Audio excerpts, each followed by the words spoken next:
আসসালামু আলাইকুম, সবাইকে স্বাগত জানাচ্ছি লাভলিস কিচেনে। আজকে আপনাদের তৈরি করে দেখাবো খুব মজাদার এবং খুব সুস্বাদু চালতার আচার। আসুন দেখে নেই কিভাবে খুব সহজে এটি আমরা বাসায় তৈরি করে নিতে পারি।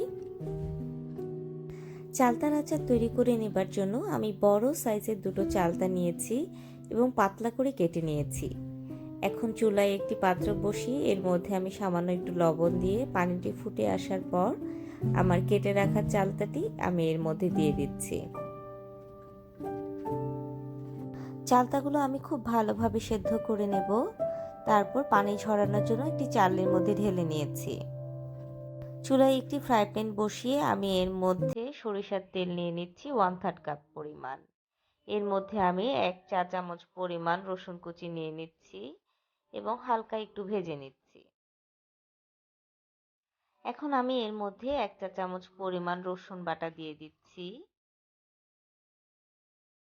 এবং আরও দিয়ে দিব 1 চা চামচ পরিমাণ সরিষা বাটা। মশলাটি আমি খুব ভালোভাবে একটু কষিয়ে নিচ্ছি। মশলাটি খুব ভালোভাবে কষানো হয়ে গেলে আমি এর মধ্যে 1 চা চামচ পরিমাণ লাল মরিচের গুঁড়ো, 1 চা চামচ পরিমাণ হলুদ গুঁড়ো, 1 চা চামচ পরিমাণ জিরা গুঁড়ো দিয়ে দিচ্ছি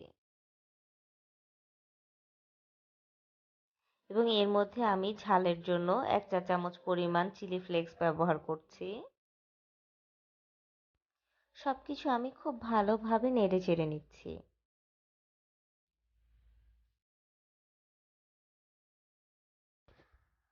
খেয়াল রাখতে হবে মশলাটি যেন পুড়ে না যায়। এর মধ্যে আমি 2 কাপ পরিমাণ গুড় ব্যবহার করছি। আমি এখানে গুড় দিয়ে চালতার আচারটি তৈরি করে নিচ্ছি। এতে করে আচারের রঙটি অনেক সুন্দর আসবে। আপনারা চাইলে এখানে চিনিও ব্যবহার করতে পারেন। এর মধ্যে আমি 1 কাপ পরিমাণ সাদা ভিনেগার দিয়ে দিচ্ছি। সবকিছু খুব ভালোভাবে আমি নেড়ে চেড়ে নিচ্ছি।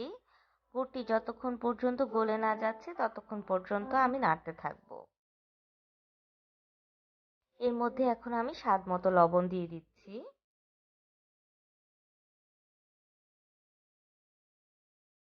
মশলাটি হয়ে গেলে আমি এর মধ্যে আগে থেকে সেদ্ধ করে রাখা চালতাগুলো দিয়ে দিচ্ছি।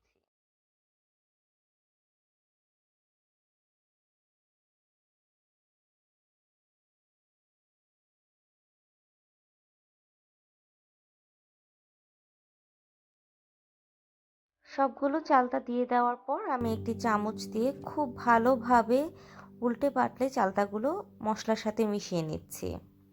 খুব ভালোভাবে আমি মিশিয়ে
আচার আপনিও চাইলে খুব সহজে এটি বাসায় তৈরি করে নিতে পারেন।